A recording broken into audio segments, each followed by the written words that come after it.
Kembali di Sapa Indonesia Malam bersama saya Friska Clarissa. Erlangga Hartarto menyatakan mundur sebagai Ketua Umum Partai Golkar. Erlangga menyebut alasannya mundur untuk menjaga keutuhan Partai Golkar dan memastikan stabilitas di masa transisi pemerintahan. Maka dengan mengucapkan Bismillahirrohmanirrohim serta atas petunjuk Tuhan Yang Maha Besar, maka dengan ini saya menyatakan pengunduran diri sebagai Ketua Umum DPP Partai Golkar.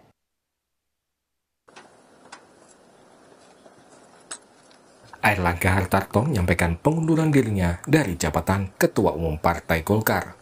Erlangga menyebut alasannya mundur untuk menjaga keutuhan partai dan memastikan stabilitas di masa transisi pemerintahan.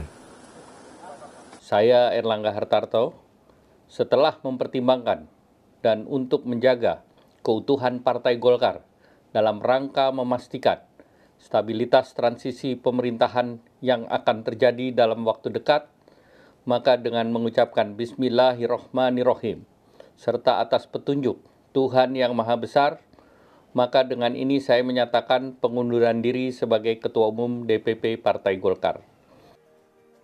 Dalam pernyataan pengunduran dirinya, Erlangga juga menyinggung soal kontribusi Golkar di pemilu 2024 lalu. Dalam Pilpres yang lalu, kita berhasil memberikan kontribusi besar dalam kemenangan pasangan Bapak Prabowo Subianto dan Mas Gibran Rakabuming Raka. Mereka akan melanjutkan kepemimpinan negara sebagai presiden dan wakil presiden periode 2024-2029. Wacana agar Erlangga mundur sempat mengemuka pada pertengahan akhir tahun lalu. Sejumlah kader Golkar mendesak digelarnya Munaslup karena menilai Erlangga gagal membawa mandat partai untuk mengusung kader di Pilpres 2024. Desakan Munaslup Golkar untuk melengsarkan Erlangga sempat dipertanyakan tokoh senior Golkar Luhut Panjaitan. Luhut menilai Erlangga cukup berprestasi selama memimpin Golkar. Apa yang salah dengan Ketua Umum Golkar, Saudara Erlangga? Saya di kabinet sama-sama dengan dia, dan dia melaksanakan tugas yang baik, dan menurut saya Golkar dalam pemimpinan dia itu juga mencapai prestasi yang cukup baik. Pengamat politik menilai Erlangga yang mendadak mundur dari Ketua Umum Golkar memunculkan banyak spekulasi. Tidak salah juga spekulasi, ada orang ditempatkan dari atas tiba-tiba jadi ketua umum, dengan mudahnya juga dia dicabut. Siapa? Ya paling mungkin adalah pihak yang juga menempatkan sosok beliau gitu. Itu logikanya seperti itu. Dan itu yang menurut saya akan terjawab dengan waktu. Siapa yang paling berkepentingan kan sudah terdengar lah, Mas Ibrahim, Bung Ridwan tadi udah mengatakan, pers juga tahu, masyarakat juga sudah tahu. Nama yang akan muncul, siapa yang akan menjadi PLT.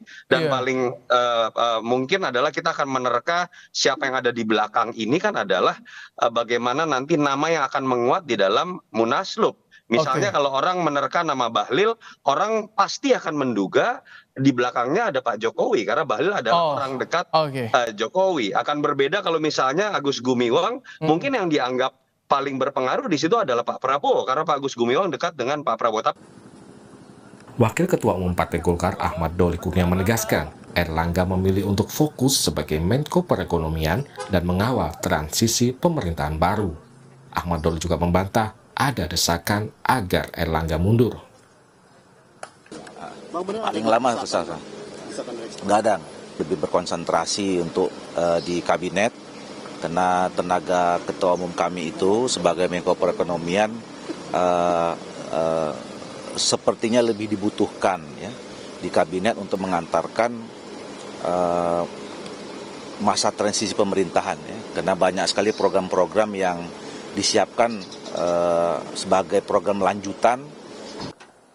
Erlangga menjabat sebagai Ketua Umum Partai Golkar sejak 2017 lalu. Munas Golkar pada 2019 mengukuhkan kembali Erlangga sebagai Ketua Umum selama 2 periode. Masa jabatan Erlangga seharusnya berakhir pada Munas Partai Golkar yang dijadwalkan pada Desember mendatang. Tim Liputan, Kompas TV.